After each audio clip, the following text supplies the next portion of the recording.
Ah, ito po dati, si The Catcher Roger. Napakalupit na to sa mga baseball. Tapos ayun, yung tagapanguha ng mangga. Kumuha ko ng import, dalawa. Si Comando, si Bagong Apostolis ko yan, doon sa pinaigting dati. Si Apostolis Comando. Apostolis Comando! Okay ka lang dyan? Hindi na, nakakawit na. At saka ito si Roger The Catcher. Ang lulupit nila. Ayan, ang dami nilang manggang nakukuha. Okay lang yan. Ayan mga guys, kung mapapansin ninyo, ayun, talaga mga hinog-hinog. Binubukod namin. Kasi minsan lang mangumit ang grupo. Ayan, tingnan nyo.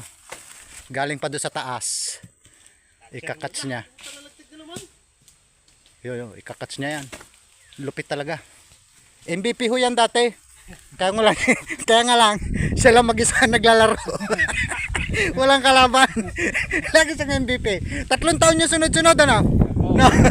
MVP siya. Ay, pa nito sila Michael Jordan. 3 sunod na mga taon. Hindi lang umubra siya si John Marpahardo, no? Kasi 5 yata, 6, ano? Yung MVP niya, no? Yan si Roger The Catcher. Ang pinakamalupit. Taga Sapang. Dating chairman ng Sapang to. Chairman.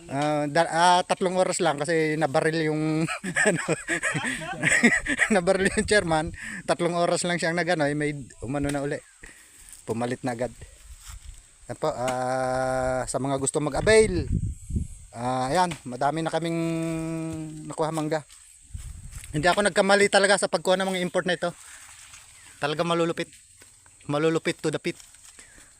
Ayan.